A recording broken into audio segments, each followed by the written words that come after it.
Thank you.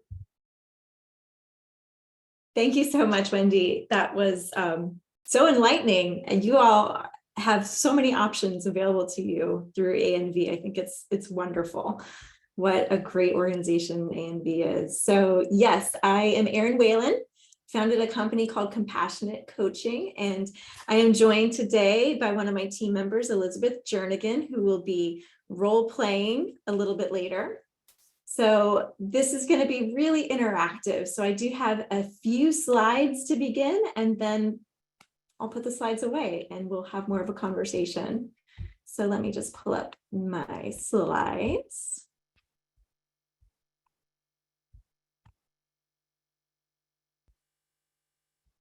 All right. Do you see my slideshow? Yes. Great. Okay. So once again, you're here to learn about life's difficult conversations, and not just learn about them, but to actually practice in a safe and low stakes environment. So just a little bit about me. I have been an actor in the DC area since 2006 and a role player since 2006 as well. And a lot of that work has been in the field of medical education. So for instance, I don't know if anyone knows this. Usually when I talk about it, people are like, I didn't even know that existed. But medical schools hire actors to play patients. And it can be everything from I have a cough to I need you to tell me that I have breast cancer, or I'm in hospice and you're coming to say goodbye to me. So the types of acting roles that I have gravitated towards through those years since 2006 have been the ones that have involved more challenging conversations, like the hospice conversation, like the Breaking Bad news conversation, because we have probably all experienced some good communication with doctors and some not so good communication with doctors. So it's been an honor and a privilege to help as an actor future doctors communicate more empathically. So that's been a lot of my work as an actor. I've also been doing a particular art form called playback theater since 2010. And playback theater, you're not going to experience today, but sometimes when I do webinars and offerings, I do playback theater. And it involves storytelling and then the playing back of people's stories. So you might share a story based on a theme, and then a musician and actors will play back your story, elevating it and giving it life. We just did a webinar yesterday for the positive aging community, and that can be found online, the playback performance. So we can do that on Zoom too. It's pretty cool that we've transitioned playback to Zoom. Erin, you might want to switch to actually showing your slides as a slideshow. Oh, I did it wrong. Okay. There we go. Is that better? Yes. Thank you so much. I was wondering if it looked crazy on your screen like it did on mine. Okay, thank you so much, Gary. I appreciate that. So I've also been a trainer and facilitator since 2016, a lot of that with a local med school. And then in 2020, I started taking all of this cool stuff I was doing in medical education, playback theater, and I founded my company, Compassionate Coaching. So a little bit about Compassionate Coaching. Everything we do is really interactive because remember, I've been an actor since 2006. So I've got a whole bunch of really cool games up my sleeves, a whole bunch of ways for people to practice things in a safe and low stakes environment up my sleeves. So everything we do is really interactive. We specialize in communication skills training, such as the work that I've been doing for med schools for a long time, and playback theater, which I talked about briefly. So I enjoy doing workshops, trainings, webinars, conferences, retreats, all that good stuff. And our goal is to guide teams in the helping profession, especially bereavement and end-of-life professionals, to get through their days with more ease. So enough about me and my company. What we are going to do in a moment is actually give you the chance to practice some of life's difficult conversations. And I just want to share one more slide for now about how this is going to work. And I'm going to walk whoever volunteers through the process. So no need to get this memorized or take a screenshot or anything. I'm definitely going to walk whoever volunteers through the process, but someone will volunteer. They're going to paint the picture for us. They're going to tell us about the challenging conversation that they're going to have. They're going to tell us about the person that they are wanting to have this conversation with. They're going to paint that picture for us. And then they're actually going to have a conversation with Elizabeth, who's our role player today. And Elizabeth will fully embody that person. So the cool thing is that you get to practice the conversation before you have it in real life.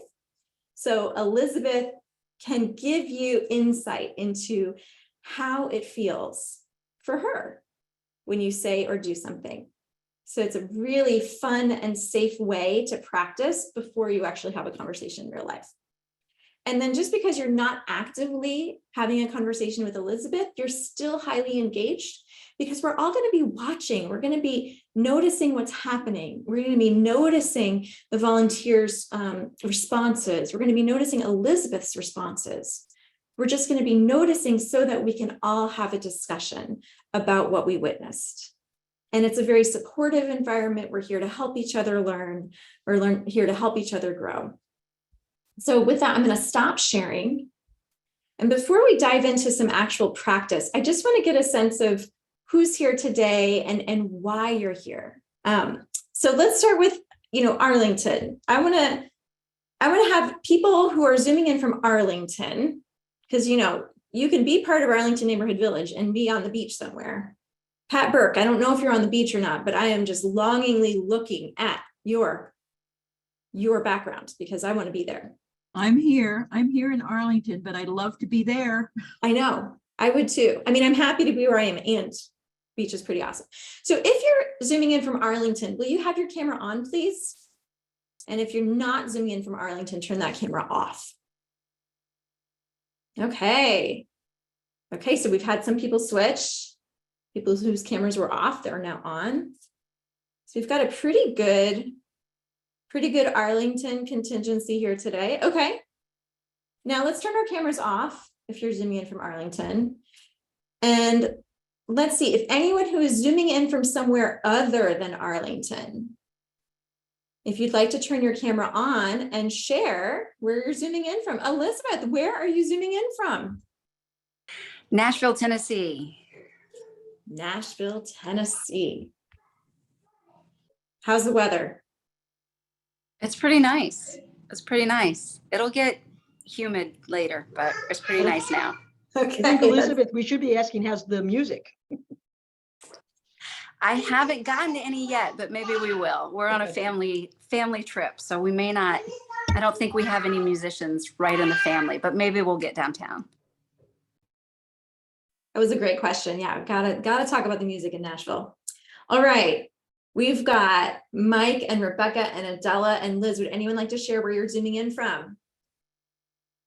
Annandale, deepest, darkest Virginia.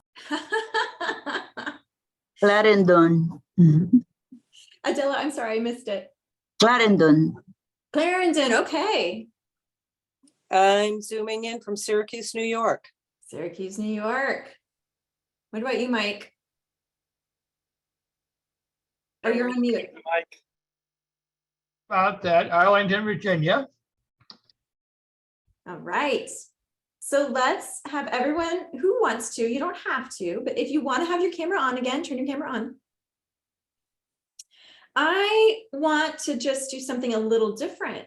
Instead of doing the camera on, camera off to answer my question, we're going to be answering a question based on a spectrum. Okay, so it's not a yes, no. I'm zooming in from this location or that location. This is more answering in a spectrum. We're going to use our body to show how we respond. So today's topic is life's difficult conversations. And before we officially started, Wendy was sharing how she has a more direct style, and there are definite benefits to that, right? There's some challenges, but there are definite benefits, right? So let's think about challenging conversations. And if you are someone who's like, I am so direct, I am going to tell people exactly what I think and feel. I am not scared to do it. I just do it. That's just how I roll. Then you're here. And if you're like, I tremble before I have a challenging conversation, I am terrified, I would rather, I don't know, do something horrible than have a challenging conversation. It just scares me so much. Then you're down here. And then there's a lot of room for space, right? So if you're somewhere in between. So let's have everyone show where you are. Okay. Okay. Okay, great. Great. We've got a lot of variety. We have some people who are definitely veering towards the terrified, and some people like Wendy, who's like, nope, I'm good. I'm good. Okay, Elena, you're the same. You're like, it's fine. It's great. Okay. Now let's ask another question on a spectrum. Okay. Show me if there is a challenging conversation that you know you need to have that you're avoiding. Yes, 100%. I have a conversation in mind that I am avoiding, and now I'm good. I'm totally good. Show me where you are. Okay, okay. Thank you for your honesty. I'm seeing some vulnerability here. I appreciate it. Okay. Thank you, thank you. So, and you don't have to participate if you don't want to. Don't force anyone, but just to get a sense of what types of challenging conversations there are. I know in the explanation of today, there was a series of different types of challenging conversations, right? Health conversations. So let's see a show of hands if people know that they have to have a health conversation that's challenging. Okay, okay, great. Thank you. What about finances? Oof, that my hand goes up for that one. You have to have a challenging finance conversation. Yeah, that's not fun. It's never fun to talk about money. I mean, maybe it can be fun. It's not fun for me. Where we want to live. Where we want to live. Raise your hand if there's a conversation in your future about where you want to live. Okay, thank you. All right, and the final one that was listed in the advertisement for today was what we want the end of life to look like. I know I need to have that conversation. I need to do all the things, advanced directives, all of it. Haven't done it yet. Okay, okay. Thank you for your honesty, everyone. So that's just scratching the surface, right? There are way more topics out there that could be a challenging conversation. Those are some basic ones, but based on our own experience, our family of origin, our current situation, our family dynamics, there are a number of challenging conversations that could be in our future. So what I want to do now is invite someone to have a challenging conversation with Elizabeth. Liz, you just raised your hand right away. Thank you so much for volunteering. You may not thank me when you hear this one. Basically, my challenging conversation is I'm caregiver for my sister who is functioning physically, but she's obsessive compulsive to a major degree, and she's slightly paranoid. And in the past, when I've tried to get a power of attorney for health, she spends so much time reading each and every clause of those very long sort of pulsed forms that eventually, you know, it's time to go. And she's also kind of vague about what a power of attorney is. And since she's in very good health for someone, you know, in their 70s, she doesn't quite see it as all that important a thing. Mm-hmm. Yeah, this is very challenging, Liz. Thank you for volunteering. I'm going to ask a few more follow-up questions just to make sure Elizabeth has everything that she needs, because Elizabeth, I'm assuming that you want to have this conversation with your sister. Is that what we're prepping? Right. Okay. So Elizabeth is going to be your sister. Would you like to share your sister's name with us? And you can use a fake name. Okay, her name is Eve. Eve, okay. Eve, and I know you said Eve is in her 70s, so we have some data about Eve. She's in her 70s. She is your sister. She suffers from obsessive compulsive disorder. And you've had previous conversations before, but it hasn't resolved the way you've wanted. She doesn't really see the need for this to move forward.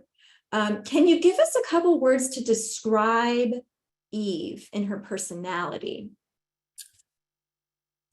Sweet, very polite, shrewd. Shrewd. Okay. Tell us more about the shrewd. She's a little bit paranoid. When she was a kid, she had problems and it was a period when professionals gave you lots of drugs Mhm. and she was over medicated. And as a result, she distrusts any kind of uh, medical professional and also things like gigantic forms. Rightfully so. I mean, she's been harmed by the system, so of Yeah. course she's going to be wary. Okay, so this is very helpful, Liz. I want to know, how will you know that you've been successful? Like, what is your goal for the outcome of this conversation? The goal is to get a signature on a power of attorney form for health. Great. Okay.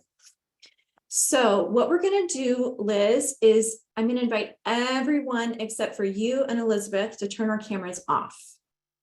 And if you're not already muted as well, just make sure everyone is muted. We're going to give the stage to Liz and Elizabeth.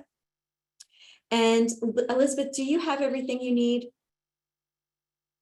I think so, yes. Okay. And Rebecca and Mike, if you're able to turn your camera off, that would be helpful. And if you need assistance, okay, great. And Liz, so what we're going to do is you're just going to have this conversation with Elizabeth, who is being your sister Eve.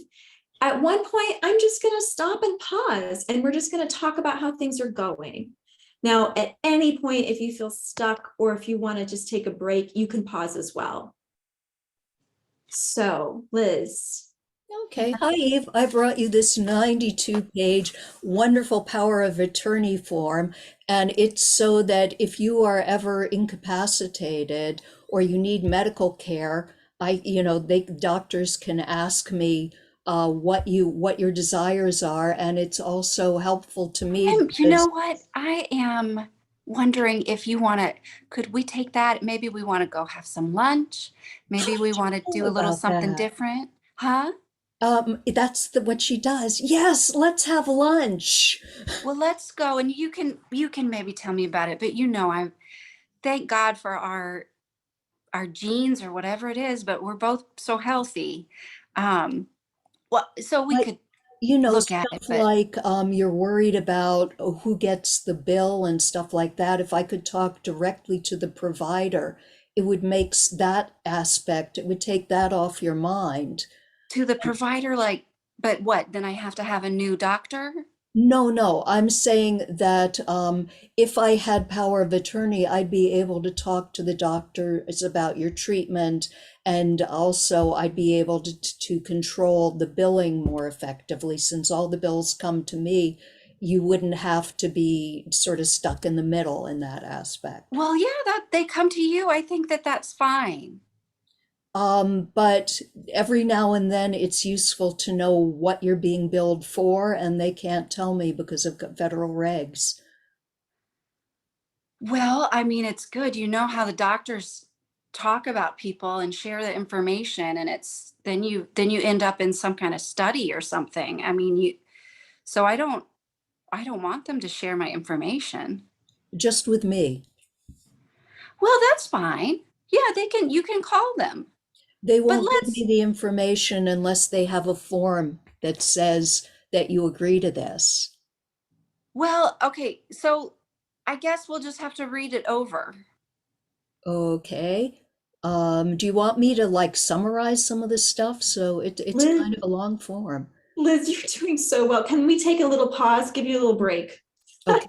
You are in this. You are in this. I've had lots of practice with this one. Yes.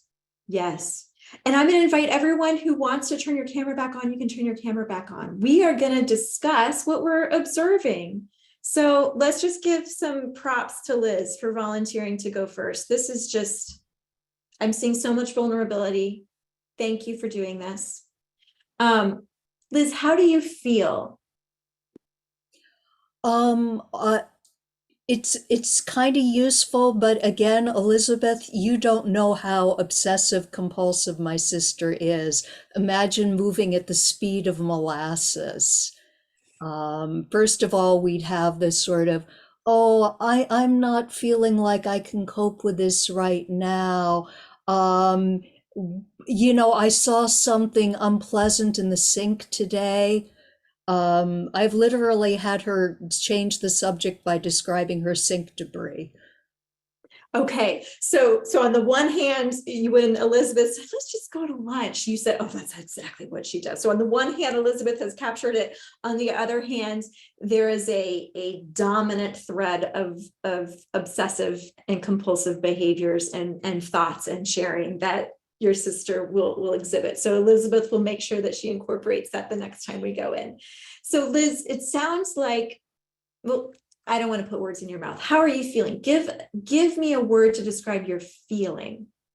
I think there's a lot of nervous chatter that my sister does, so I'm basically fed up and ready to scream in about 10 minutes. Yeah.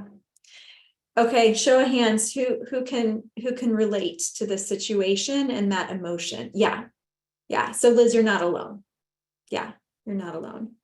I want to hear what people observed. If you would like to share what you observed Liz doing with her communication skills, you can either unmute yourself and share or put something in the chat. We want to hear from everyone who was observing.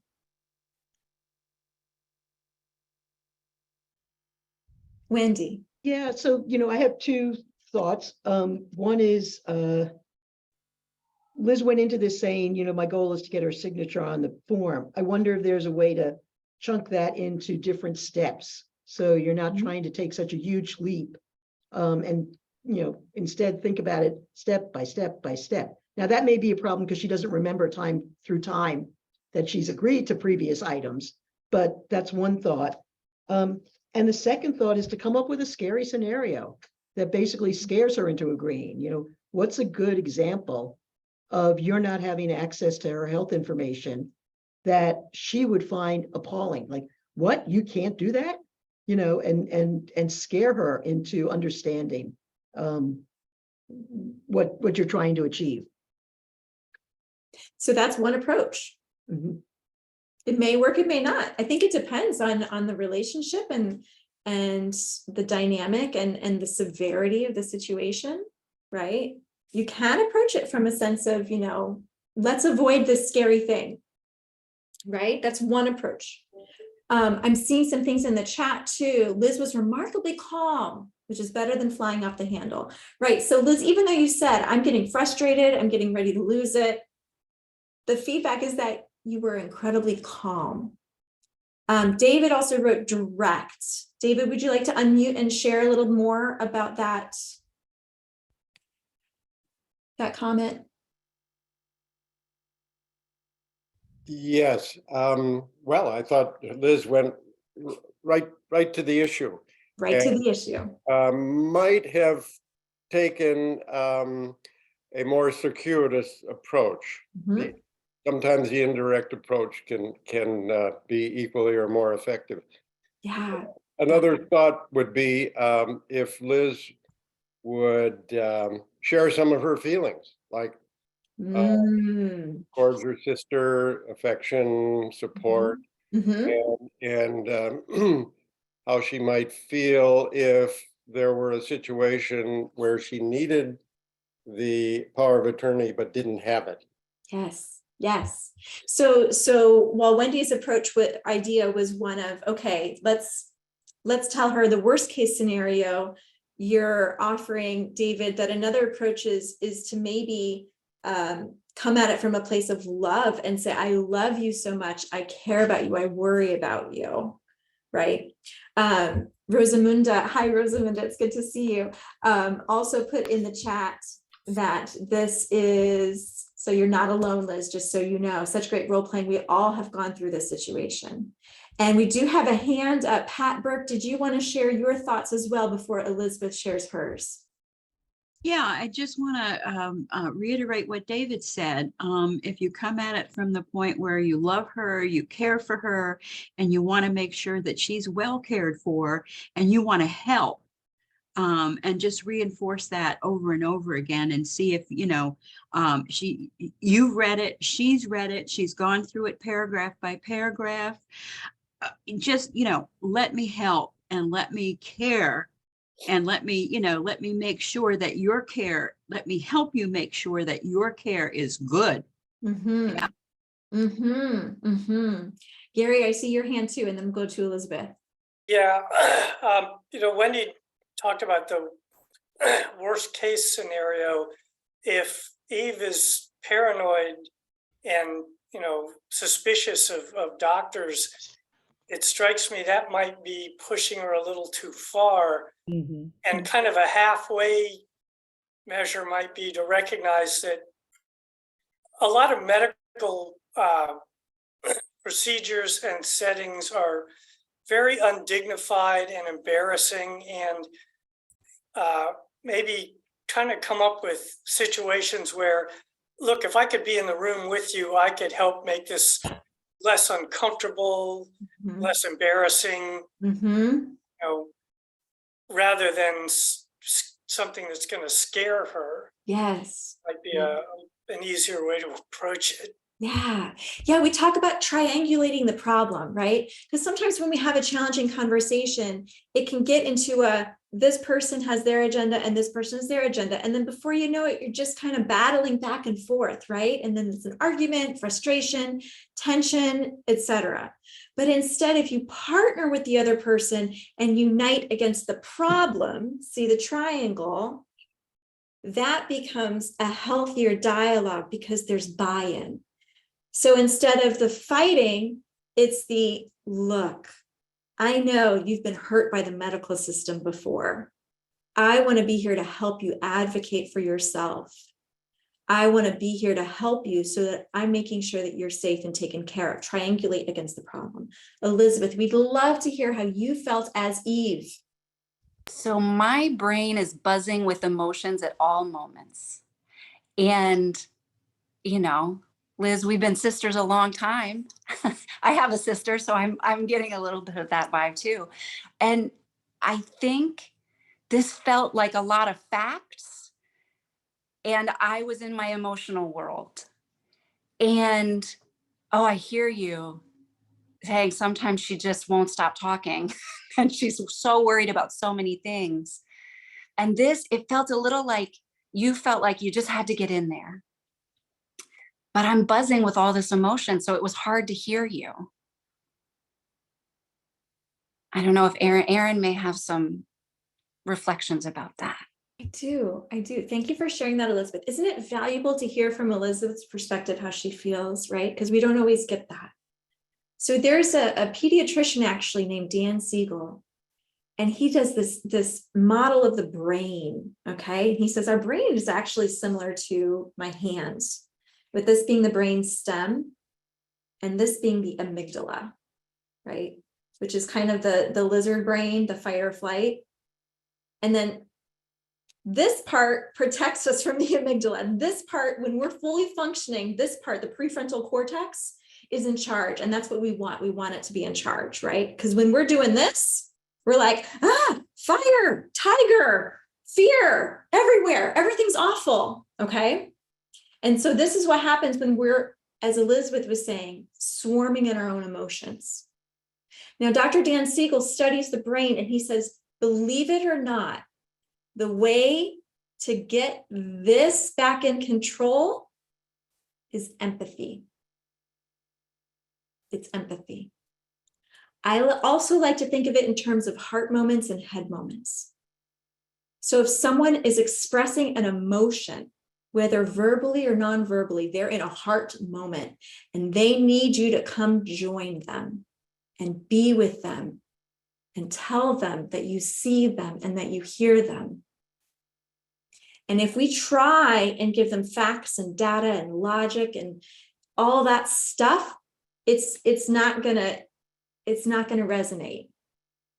They need you to come with them and give them empathy. So Liz, if there's a way you can empathize with her now, empathy is all the rage, right? So in a simple way, let me just define empathy like this: naming someone's emotion, recognizing it and naming it. So you can put it in the chat. What do you all think Elizabeth as Eve? What was her emotion? What feeling was she feeling?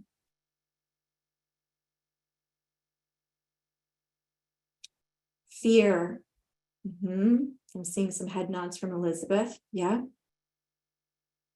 Yeah. Fear.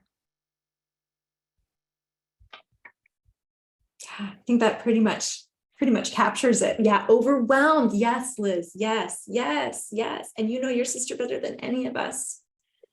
So Liz, what we're going to do, panic, being concerned. Yes, yes to all of this. Elizabeth, would these resonate with you? Yeah, and that being cornered, not being concerned, being cornered. So loss of control. Cornered. Thank you. Thank you. I misread that. Cornered. Yes, loss of control. Right? Okay. So Liz, we're going to give you an opportunity if you want. I'm, asking you to be extra vulnerable here, but if you want, you can take some of this insight and some of this discussion and try again, and maybe try with a little bit more, a little different approach. Try something different, because the more we practice, the more we try new things, the more comfortable we're going to be when we actually have this conversation in real life. So Liz, would you like to try again with Elizabeth? Okay, let's hear it for Liz. So grateful for you. Look at you. I tell you, everything we do is highly interactive. So if we don't have people who are willing to interact, it's hard. So I'm going to invite everyone to turn our cameras off except Liz and Elizabeth. Liz, you've got some great insight from your colleagues. I saw you taking notes as well. Perhaps this time you want to recognize Eve's emotions. You might just say, wow, you seem scared. I know this is scary. I love you. I'm here to help you. Okay. And Elizabeth, you have what you need? All right, Liz, take it away. Okay, well, one of the reasons I'd like you to sign this form is, as a kid, I saw, all sorts of horrible things happen to you in those mental institutions and stuff. And I'd like to be able to talk to the doctors and advocate for you and be your backstop. And at this point you'd say, what's a backstop? And I'd have to explain all that. Well, what do you mean by backstop? I want you to be there, but what do you mean by backstop? Standing behind you and making sure that whatever care you receive is what you really want. Well, I want you standing next to me, not behind me. Okay, that's fine. But you would run the show. I'd just be able to sort of speak for you if you couldn't, or actually she's got it down very well. If you couldn't. Toddler. I mean, it sounds like a toddler. Let's have lunch and we'll sign that up. But you need to also come look, because my shower has been dripping. Oh, not again. It's dripping again. It is dripping again. So sorry. There are so many things so many things to take care of in that apartment. There are so many. Oh, but I love it. And the view today, we were watching the birds. But I want you to be there, and I want you to know what's going on. And yeah, I know that in the past you've had a lot of problems with the medical establishment, especially with things like I remember you talking about how you're afraid of having tubes inserted. They do so much stuff to people, and I think they experiment with people, and I don't want that. Yeah, I don't want that. So you need somebody, I think it would be good if you had a person from your family, because they pay more attention to family members. And if you don't have that form signed, it limits how much I can advocate for you. Oh, you couldn't stop that stuff? No. Okay. Well, I want, what I like. So I want you to be on that, but let's go get some lunch. I'll sign it at lunch. Okay, we'll try it. Okay. Where do you want to go? Wendy's. Wow. No, we'd have like a half hour discussing various meal options. Oh, Oh. blessings. Oh my goodness. Blessings on you both.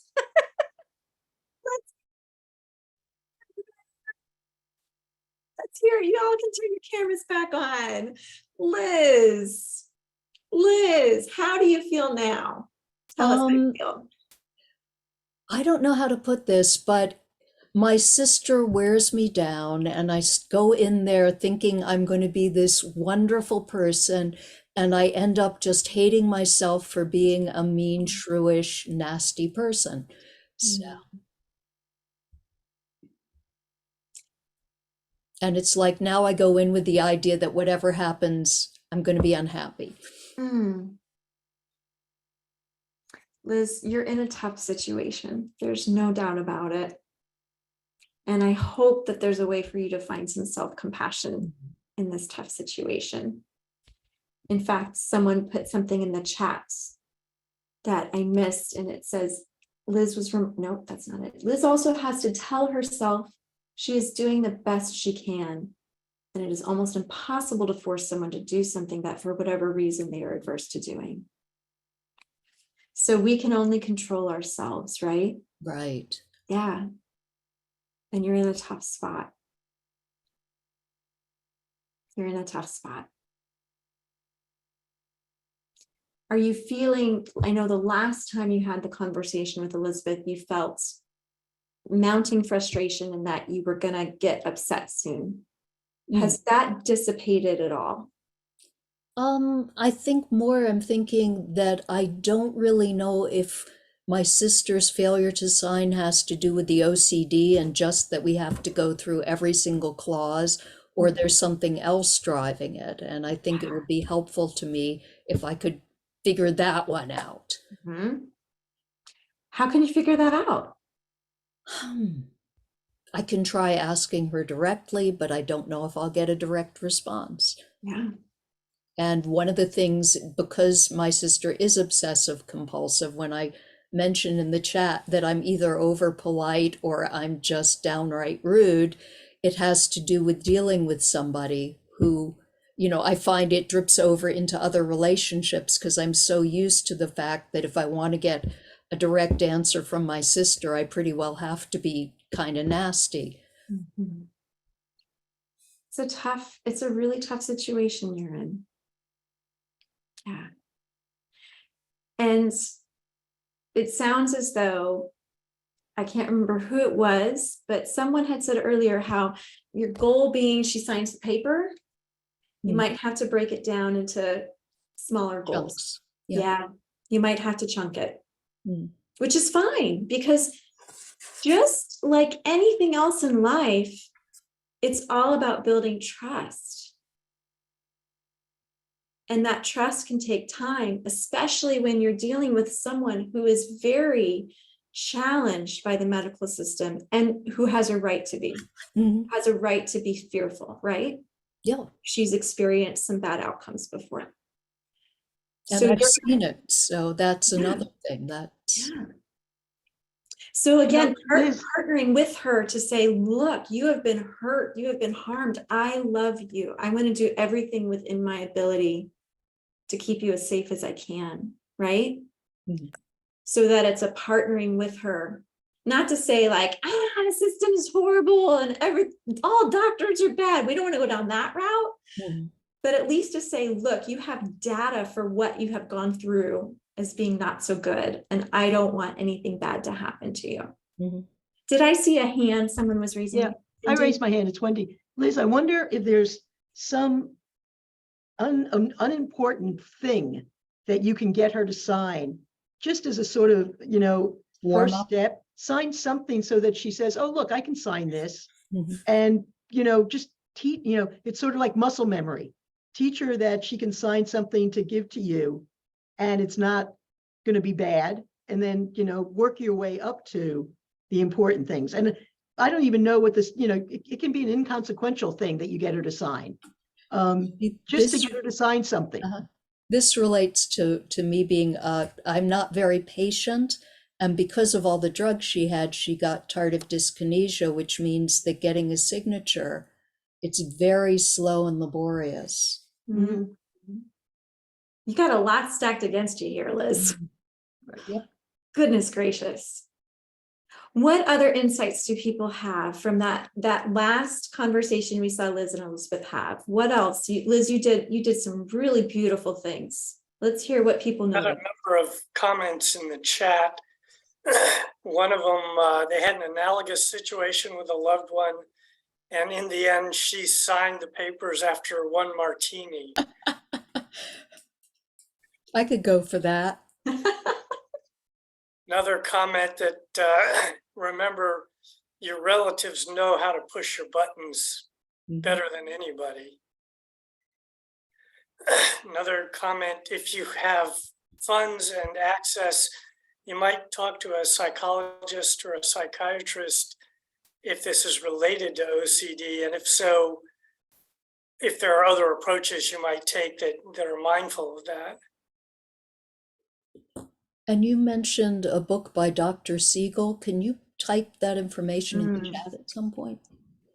I don't know about his book, but I'm going to do a little bit of Googling really fast to find the YouTube video. In the meantime, Elizabeth, would you share your thoughts as Eve? Can't hear you. Yes. I was looking for my mute because, again, the toddler was moving the screen. So it's really interesting, Liz, and I really appreciate your experiment on the second round. The first round felt like my sister has a goal. She's trying to get me to do something. I'm skeptical. I'm not sure. The second time felt like my sister is reflecting things. My sister understands me. My sister is showing me that she understands me. And my gosh, it's so hard with a sister like Eve, your sister, and with your nature of wanting to like straight shoot.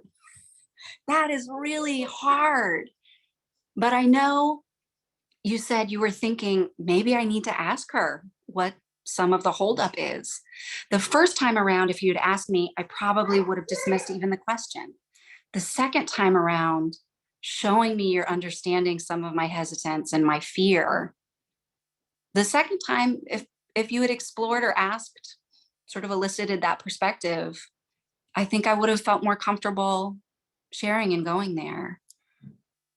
Of course, it's hard to guess and it's hard to reproduce, especially because she has some diagnosed conditions that make it hard to think through things. But again, that second time just really felt like, oh, my sister gets me. Erin, we're about 10 minutes to 11, just so you know. Thank you, Gary. I appreciate that heads up. I want to just open the floor for any final comments to Liz about what you noticed. Maybe any encouraging words as she prepares to have this conversation with her sister Eve.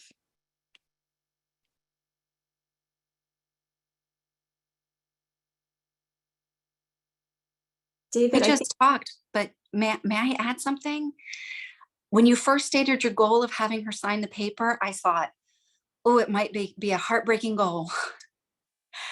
And as you talked about just talking to her, it may be that it's a hard goal to release, but that keeping your own sanity and keeping the relationship might be built in there too. That's just all I thought, which is so hard. I just want to offer some compassion to Liz because we've all been there and it's so hard. So Liz, kudos to you and hang in there. And you're doing, and I think I'm the one who typed it in, but the best advice anybody ever gives me, whether it's about a kid or, other situations, is you're doing the best you can. You're doing the best you can. And that's about it, really. And it's frustrating, but you just can't make people do things.